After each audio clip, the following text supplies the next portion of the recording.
गुप्ता परिवार का घर मोहल्ले में अपने स्वादिष्ट खानों के लिए मशहूर था, लेकिन सबसे ज्यादा लोग उनके समोसन के दीवाने थे।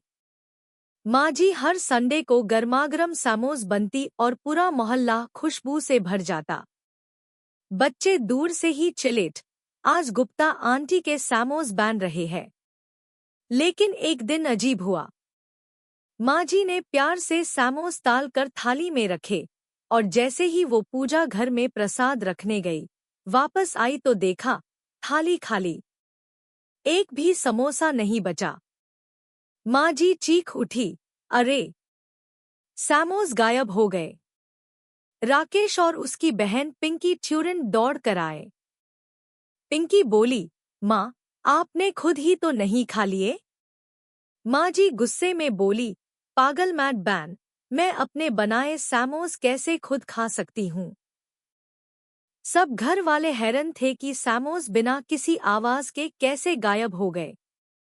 राकेश ने जोर से कहा, लगता है हमारे घर में कोई समोसा चोर घुस आया है। हम उसे ढूंढ कर रहेंगे।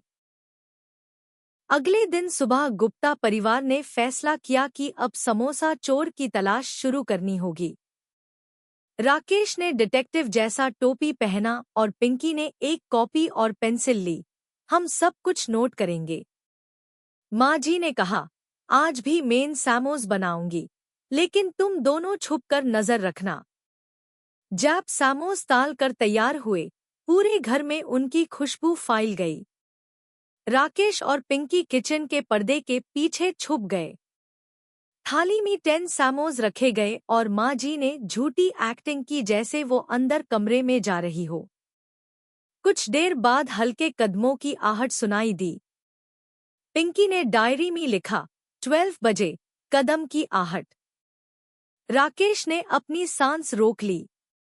अचानक देखा एक छोटी काली बिल्ली खिड़की से अंदर आई, लेकिन वो समोस के पास पहुंचते ही रुक गई और भाग गई। दोनों बच्चों ने हाथ पकड़कर कहा, अरे, ये तो बिल्ली थी, पर समोस उसने नहीं खाए। जब माँ जी वापस आई, उन्होंने देखा, फिर से थाली खाली। ना बिल्ली, ना कोई आदमी, लेकिन समोस गायब। राकेश ने डायरी में लिखा, चोर बिल्ली नहीं है, कोई और है जो बिना दिखे समोस उठा लेता है। सब हैरान थे, समोस बिना आवाज के कैसे उड़ गए।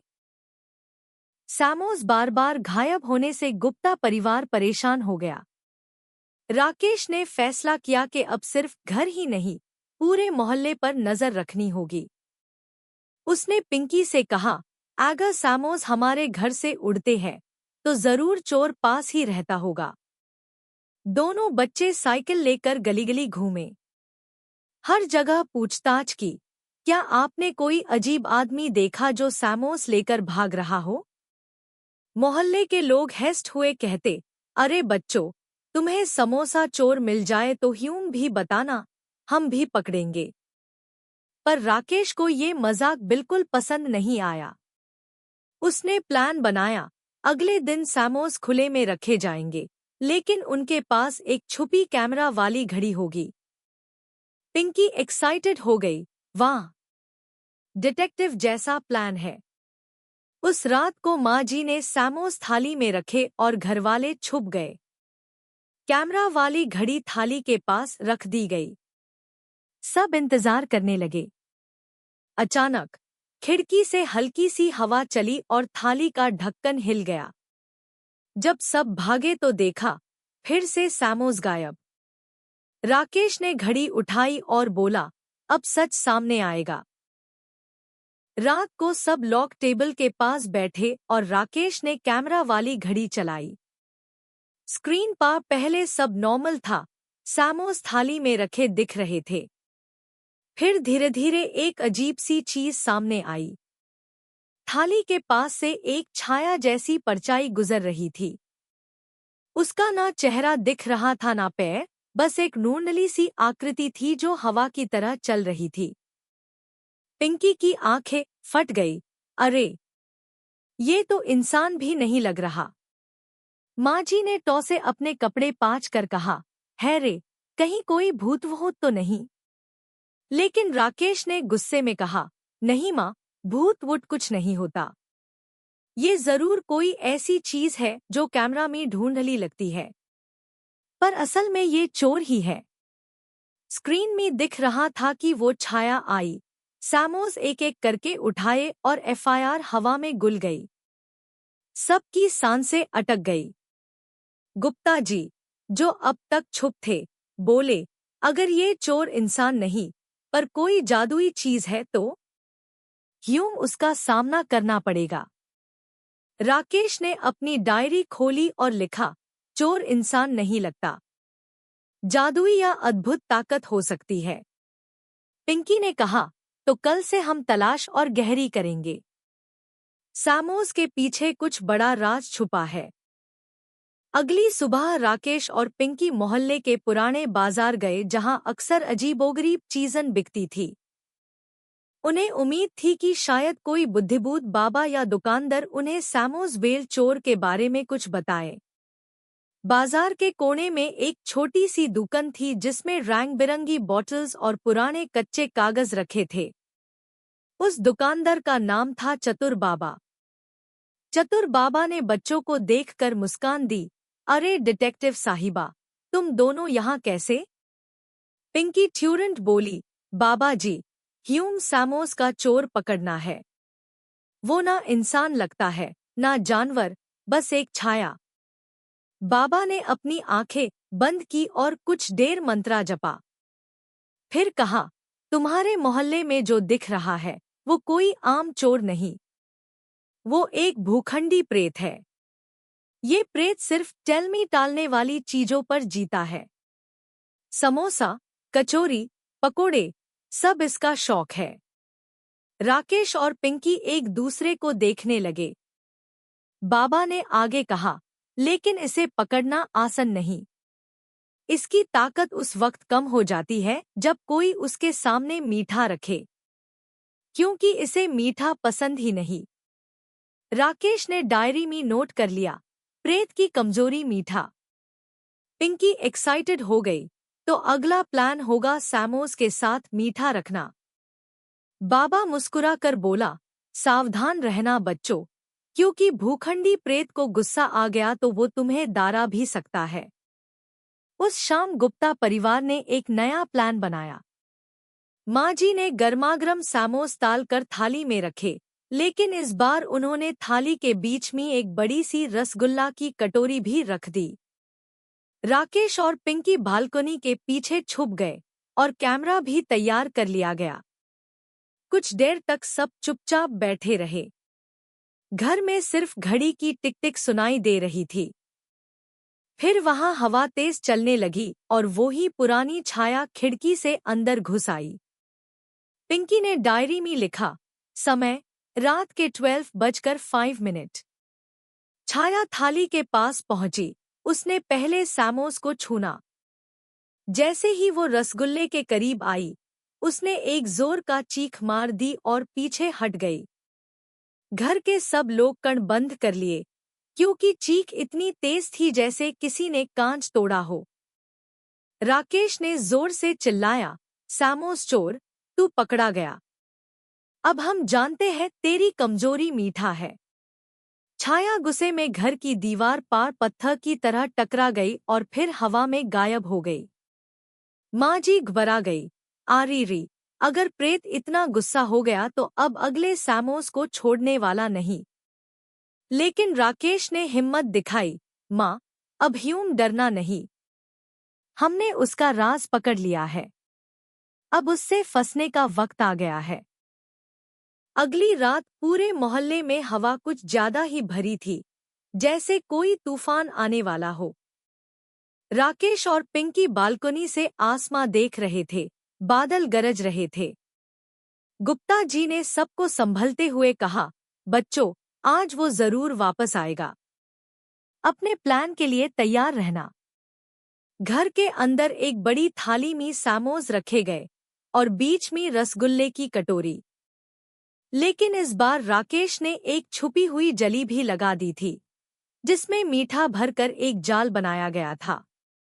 पिंकी ने डायरी में लिखा, मिशन समोसा प्रेत पकड़ो।